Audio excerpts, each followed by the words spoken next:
দেখো এই হলো তোমাদের উচ্চ মাধ্যমিক ভূগোলের টেস্ট কোয়েশ্চেন। দেখো এই টেস্ট কোয়েশ্চেন তোমরা দেখো, উত্তরগুলো তোমরা দেখে নাও। এই কোশ্চেনটি আমাকে পাঠানো হয়েছে, একটা স্টুডেন্ট আমাকে পাঠিয়েছে। দেখো স্কুলটির নাম হলো দেখো বোড্রা হাই, বোড্রা হাই স্কুল।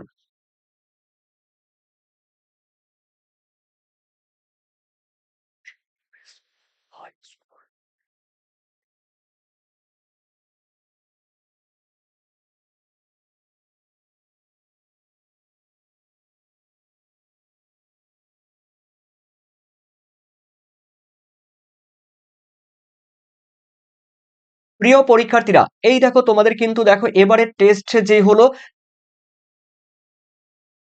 প্রিয় পরীক্ষার্থীরা এই হলো তোমাদের টেস্টের কোয়েশ্চেন। তো এই টেস্টে দেখো তোমাদের যে ভূগোল সাবজেক্টের যে টেস্ট হলো, সেই টেস্টের এই কোশ্চেনটি তোমাদের আমি উত্তর সহ নিয়ে এসেছি। দেখো কোশ্চেনটি তোমরা একবার দেখে নাও কিরকম টাইপের কোশ্চেন হয়েছে, যেটি তোমাদের কিন্তু টেস্ট এবং ফাইনাল উভয় ক্ষেত্রে কাজে লাগবে।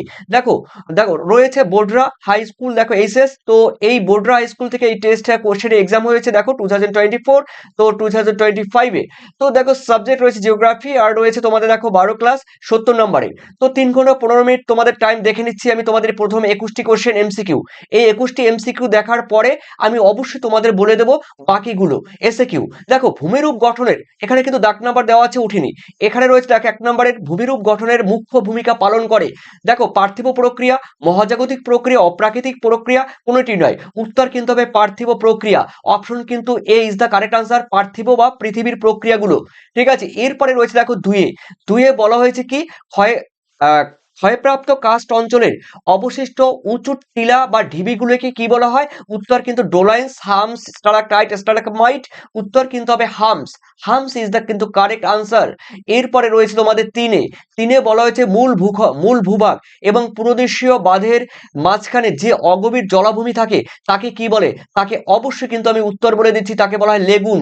এরপরে বলা হয়েছে দেখো চারে, চারে বলা হয়েছে নদীর পর্যায়িত ঢাল, নদীর পর্যায়িত ঢাল ক্ষয়চক্রের কোন অবস্থায় দেখা যায়?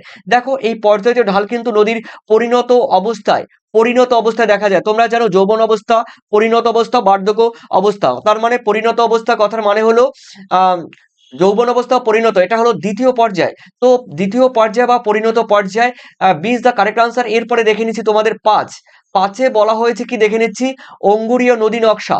অঙ্গুরীয় নদী নকশা কোন ধরনের ভূমিরূপ গঠন করে? অঙ্গুরীয় কথার মানে তোমরা জানো গম্বুজাকৃতি পাহাড়ে। দেখো উত্তর কিন্তু হবে C is the correct answer. এরপরে রয়েছে তোমাদের দেখো পাঁচ, পাঁচে ছয়, ছয়ে বলা হয়েছে পিএইচ, পিএইচ পডিয়াস হাইড্রোজেন। পিএইচ কথার মানে পডিয়াস হাইড্রোজেনের মান 7-এর কম হলে মাটি কোন প্রকার হয়? দেখো এগুলো কিন্তু আমি তোমাদের কিন্তু মক টেস্ট নেওয়ার সময় আমি কিন্তু বলেছিলাম। পুরো ভিডিও তোমরা যদি দেখে থাকো আমার মক টেস্টগুলো, তাহলে তোমরা বুঝতে পারবে। তো দেখো প্রিয় শিক্ষার্থীরা, তোমরা কিন্তু দেখো 7890404016 এই নম্বরে হোয়াটসঅ্যাপ করলে তোমরা কিন্তু এমসিকিউ রয়েছে, তোমাদের এসিকিউ রয়েছে, তোমাদের ব্রড কোশ্চেন রয়েছে, পুরো সাজেশন 2025 সালের জন্য কিন্তু তোমরা পেয়ে যাবে। একটা পিডিএফে তোমরা হোয়াটসঅ্যাপে পেয়ে যাবে। তার জন্য তোমাদের পে করতে হবে 165 পে করতে হবে। ওকে, তো দেখে নাও পিএইচ, পিএইচ এর মান 7-এর কম হলে সেটি কিন্তু হবে ক্ষারকীয়। ক্ষারকীয় পিএইচ এর, হ্যাঁ, পিএইচ এর মান 7-এর কম হলে সেটি হবে কিন্তু অ্যাসিডিটিক। অ্যাসিডিটিক কথার মানে অম্লধর্মী। তার মানে উত্তর কিন্তু হবে D, D is the correct answer. আর পিএইচ এর মান বেশি হলে হবে কিন্তু ক্ষারকীয়। 7-এর থেকে যদি বেশি হয় পিএইচ এর মান, তখন হবে ক্ষারকীয়। আর কম হলে, 7-এর থেকে কম হলে সেটি কিন্তু হবে অম্লধর্মী। তার মানে D is the correct answer. এরপরে রয়েছে তোমাদের দেখো পরের কোশ্চেন রয়েছে 7, সাথে বলা হয়েছে কি, সাথে বলা হয়েছে অক্লুডের সীমান্ত কোন ঘূর্ণবাদে দেখা যায়? অক্লুডের সীমান্ত দেখা যায় নাতিশীতোষ্ণ ঘূর্ণবাদে। অপশন কিন্তু C, B is the correct answer. নাতিশীতোষ্ণ বা মধ্য অক্ষাংশীয় ঘূর্ণবাদে অক্লুডের সীমান্ত দেখা যায়। এরপরে রয়েছে তোমাদের দেখে নাও, পরে রয়েছে তোমাদের রয়েছে 8, 8-এ কি বলা হয়েছে? কোপেনের এফ, এফ জলবায়ু কোন প্রকার জলবায়ুকে নির্দেশ করে? এফ উত্তর কিন্তু হবে নিরক্ষীয় জলবায়ু অঞ্চলকে নির্দেশ করে। যে কোশ্চেনটি করেছে তার মোটামুটি ম্যাক্সিমাম তার ঠিক হয়েছে। তো এরপরে রয়েছে দেখো তোমাদের 9-এ, 9-এ কি বলা হয়েছে? 9-এ বলা হয়েছে দেখো বায়োডাইভার্সিটি হটস্পট বা জীব বৈচিত্র্যের উষ্মা মণ্ডল বা উষ্মা কেন্দ্র বা উষ্মা অঞ্চল কথাটি প্রথম উল্লেখ করে কে? দেখো উত্তর কিন্তু হবে Norman Myers. Norman Myer C is the correct answer. আর ওয়াল্টার রোজেন তোমরা করবে না, ওয়াল্টার রোজেন হবে বায়োডাইভার্সিটি কথাটি প্রথম ব্যবহার করে কিন্তু ওয়াল্টার রোজেন, আর বায়োডাইভার্সিটি হটস্পট বললে কিন্তু হবে নরম্যান মায়ার্স। এরপরে একটি ভূতাত্ত্বিক বিপর্যয় কি? ভূতাত্ত্বিক বিপর্যয় রয়েছে এখানে বিপর্যয় ভূমিকম্প, ঠিক আছে, এই ইজ দ্য কারেক্ট আনসার। এরপরে দেখো তোমাদের কিন্তু কোশ্চেনটা আবছা, এই জন্যই আবছা রয়েছে, ঝাপসা বা আবছা যা বলো। এই ঝাপসা হওয়ার কারণ হলো যে আমাকে কোশ্চেনটি দিয়েছে তার ক্যামেরা কোনো কারণে নড়ে গেছে, তাই কোশ্চেনটি তোমাদের সামনে উপস্থাপন করতে চলছি। দেখো এখানে রয়েছে তোমাদের 11তে বলা হয়েছে যোগাযোগ সংক্রান্ত কাজ কোন প্রকার অর্থনৈতিক কাজের অন্তর্গত? যোগাযোগ মানে হলো চতুর্থ স্তরের কাজের অন্তর্গত, তার মানে যোগাযোগ ব্যবস্থা হলো, আমি বলে দিচ্ছি, যোগাযোগ হলো তোমাদের চতুর্থ স্তরের অর্থনৈতিক কার্যাবলীর সঙ্গে যুক্ত।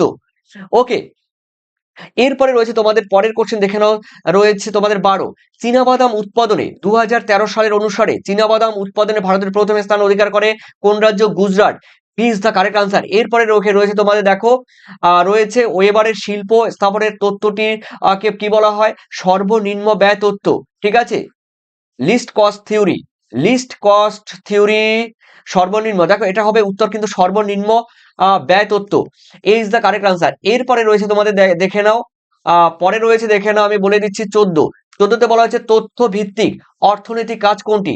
তথ্য ভিত্তিক অর্থনৈতিক কাজ কিন্তু দেখো এরা 7 দিনের মধ্যে কিন্তু 24 ঘন্টায় এরা যুক্ত থাকে, B is the correct answer. 7 দিনের মধ্যে 24 ঘন্টায় যুক্ত থাকে এই উদ্যোগ, তার মানে উত্তর কিন্তু এটাই হবে। এরপরে রয়েছে দেখো তোমাদের 15 নম্বরে কি বলা হয়েছে? কোন অঞ্চলে মানুষের বন্টনগত তারতম্যের সূচক হলো কি? দেখো জনঘনত্ব, উত্তর কিন্তু D is the correct answer.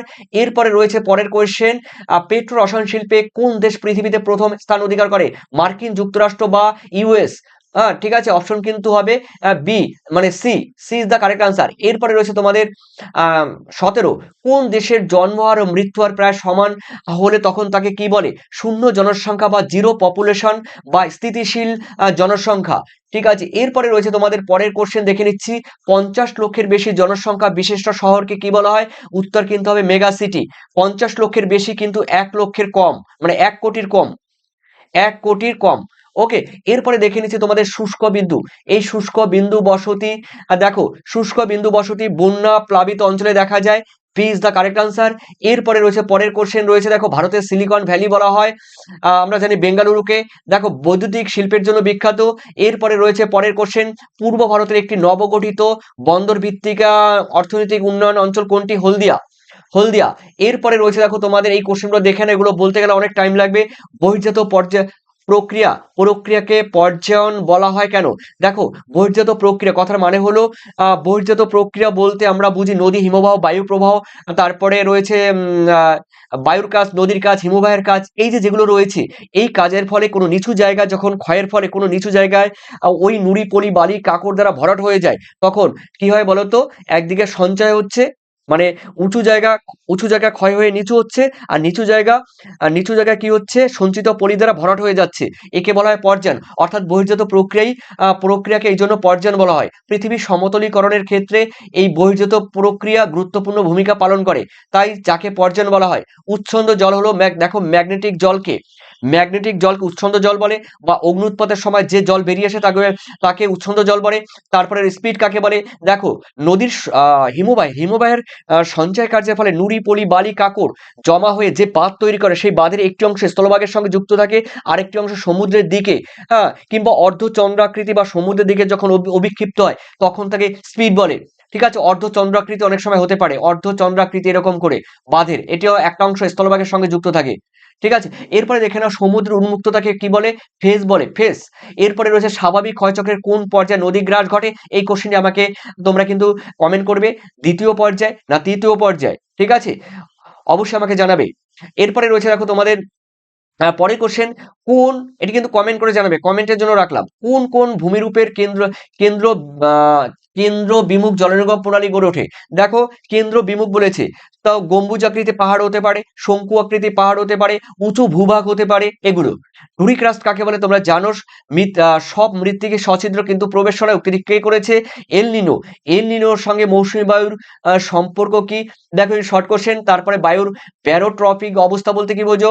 মাইক্রোথার্ম তোমরা জানো, যেগুলো ঠান্ডা বা প্রচন্ড ঠান্ডা অঞ্চলে জন্মায় সে সমস্ত মস লাইকেন, এগুলো বিপর্যয়ের পূর্বে ব্যবস্থা ব্যবস্থা বলতে কি বোঝো? দেখো কোনো জায়গায় বিপর্যয় হওয়ার পূর্বে যে ব্যবস্থা গ্রহণ করা হয় তাকে বিপর্যয়ের পূর্ব ব্যবস্থাপনা বলা হয়। বলতে গেলে আরো সময় লাগবে। কোন ধরনের ভূপ্রাকৃতিক পরিবেশের ফ্লাড বা হরপাবান সৃষ্টি হয়? দেখো উচ্চ পার্বত্য অঞ্চলে, তারপরে উচ্চ পার্বত্য অঞ্চলের উপত্যকায়। এরপরে রয়েছে মিশ্র কৃষি কাকে বলে?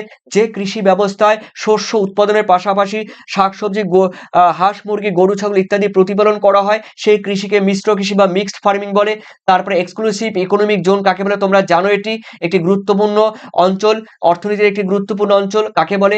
এরপরে রয়েছে একটি বিশুদ্ধ কাঁচামাল ভিত্তিক শিল্পের উদাহরণ কি? তোমরা জানো তুলো, তুলো রয়েছে, চামড়া রয়েছে, পশম রয়েছে, এগুলো। এরপরে রয়েছে ছত্তিশগড়ের কোথায় লৌহ ইস্পাত শিল্প কেন্দ্রটি রয়েছে? দেখো ছত্তিশগড়ের কোথায় রয়েছে? অবশ্যই তোমরা জানো ভিলাই রয়েছে। এরপরে রয়েছে পুনঃরপ্তানি বাণিজ্য কাকে বলে? তোমরা জানো কোনো দেশ থেকে কোনো দেশ থেকে কোনো পণ্য যখন কোনো দেশে আমদানি করা হয়, সেই পণ্য যখন আবার বিদেশে রপ্তানি করা হয় তখন তাকে পুনঃরপ্তানি বাণিজ্য বলে। যেমন আমাদের দেশ থেকে ধরো কোনো একটা পণ্য বাংলাদেশ কিনে নিল, বাংলাদেশ যখন ওই পণ্য আবার অন্য দেশের কাছে বিক্রি করবে তখনই হলো কিন্তু পুনঃরপ্তানি বাণিজ্য।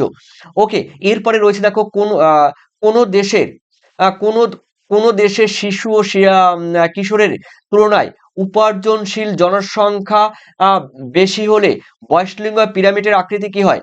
দেখো কোনো দেশের শিশু এবং কিশোরের তুলনায়, কোনো দেশের শিশু ও কিশোরীদের তুলনায় উপার্জনশীল জনসংখ্যা বেশি হলে পিরামিডের আকৃতি কেমন হবে? বলা হয়েছে কোনো দেশের শিশু ও কিশোরীদের তুলনায় উপার্জনশীল, তার মানে পিরামিডের আকৃতি ঘন্টা আকৃতি হতে পারে, ঘন্টা আকৃতি হতে পারে, কিংবা ন্যাসপাতির মতো আকৃতি হতে পারে, এগুলো হবে। ওকে, তবে কিন্তু ত্রিভুজ আকৃতি হবে না, এগুলো কিন্তু উন্নত দেশে দেখা যায়, এটা হবে না। এরপরে রয়েছে global city of world city কাকে বলে? দেখো গ্লোবাল সিটি, আমি এই কোশ্চেনটি কিন্তু বলেছিলাম টেস্টে, কিন্তু এই কোশ্চেনটি দিয়ে মানে আমি মক টেস্টের সময় বলেছিলাম। দেখো যখন কোনো শহর বা মহানগরের অর্থনৈতিক শিল্প ব্যবসা বাণিজ্য যখন দেশের গণ্ডি ছাড়িয়ে যখন বিদেশে পণ্য আমদানি রপ্তানি করে তখন তাকে কিন্তু গ্লোবাল সিটি বলা হয়। ঠিক আছে, তো এরপরে রয়েছে পরিকল্পনা অঞ্চল গড়ে তোলার দুটি উদ্দেশ্য কি? তোমরা এগুলো জানবে, 14টি হয়ে গেল। এরপরে দেখে নাও, তোমাদের এই কোশ্চেন আমি কমন দিয়েছিলাম। কি কোশ্চেন? দেখো সমুদ্রের তরঙ্গের, এগুলো কিন্তু বড় প্রশ্ন। দেখো 35 নাম্বারে, তার মানে একটি কোশ্চেনে 7 নাম্বার করে, 5 7 35। সমুদ্র তরঙ্গ সরি সমুদ্র তরঙ্গের ক্ষয়কার্যের ফলে সৃষ্ট যে কোনো 4টি ভূমিরূপ উল্লেখ করতে হবে। অ্যাকুইফারের সৃষ্টির অনুকূল পরিবেশ আলোচনা করো। কোশ্চেনগুলো দেওয়া আছে আমার পিডিএফ এ, তোমরা যারা পিডিএফ নাওনি তারা দেখে নিতে পারো। আর যারা পিডিএফ নিয়েছো তোমরা তো জানো এগুলো কিন্তু টোটাল কমন পড়েছে, সবই কমন পড়েছে। চিত্র সহ বিভিন্ন প্রকার জলনির্গম প্রণালী ব্যাখ্যা করো। কোন ধরনের সামুদ্রিক পরিবেশে প্রবাল প্রাচীর গড়ে ওঠে? তোমরা জানো প্রবাল গড়ে ওঠার জন্য একটি অনুকূল পরিবেশ দরকার রয়েছে, সেগুলো আমার নোটসে আছে। জাঙ্গল উদ্ভিদ এবং লবণাম্য উদ্ভিদের মধ্যে পার্থক্য লেখো। দুর্যোগ বিপর্যয়ের মধ্যে পার্থক্য লেখো। অ্যান্টিসল মলিসলের মধ্যে বৈশিষ্ট্য লেখো। এগুলো সবই রয়েছে।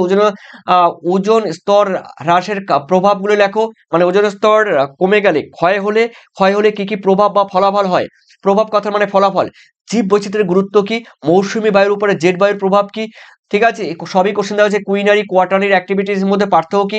নিবিড় জীবিকার সত্তাবৃত্তি কিছু কৃষিতে মাথাপিছু উৎপাদন কম কেন? ভারতের নীল বিপ্লব বলতে কি বুঝো? মানে ব্লু রেভলিউশন। ঠিক আছে, এরপরে রয়েছে তোমাদের ভারতের ছোটনাগপুর মালভূমি অঞ্চলে লৌহ ইস্পাত শিল্প কেন্দ্রের একদেশীয় ভূমির কারণ কি? কানাডা কাগজ শিল্প উন্নত কেন? ইন্টারনেটের গুরুত্ব কি?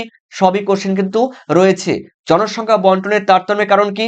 ঠিক আছে, অথবা জনসংখ্যা পৃথিবী অথবা বলতে পারে, এখানে কিন্তু বলেনি ভারতের, তার মানে জনসংখ্যা বন্টনের তারতম্যের কারণগুলো উল্লেখ করতে হবে। কাম্য জনসংখ্যার সংজ্ঞা দাও। দুটি বৈশিষ্ট্য লেখো। জনঘনত্ব সূত্রটি তোমরা জানো, আমি কিন্তু মক টেস্টে বলেছিলাম। কোন ধরনের ভৌগোলিক পরিবেশে বিক্ষিপ্ত জনবসতি গড়ে ওঠে? আর ক্ষুদ্র এবং বৃহৎ পরিকল্পনা অঞ্চলের মধ্যে পার্থক্য কি? পৌর পুঞ্জ বা কোনারবেশন কাকে বলে? ঠিক আছে, এগুলো ছিল তোমাদের ব্রড কোয়েশ্চেন। আর অবশ্যই তোমরা কিন্তু যারা পিডিএফ নিতে চাইছো তারা কিন্তু এই নাম্বারে তোমরা কিন্তু হোয়াটসঅ্যাপ করবে। আর অবশ্যই তোমরা কিন্তু পিডিএফ হোয়াটসঅ্যাপে পেয়ে যাবে। আর তোমাদের মূল্যবান কমেন্ট অবশ্যই তোমরা কিন্তু কমেন্ট সেকশনে জানিয়ে দিও। থ্যাংক ইউ তোমাদের সবাই। ফাইনাল পরীক্ষা যেন ভালো হয়, আর টেস্ট পরীক্ষা তোমাদের তো আশা করি হয়ে গেল। ফাইনাল পরীক্ষা তোমাদের সবার জন্য বেটার হয় এই আশাই কামনা করি। থ্যাংক ইউ তোমাদের সবাইকে, থ্যাংক ইউ।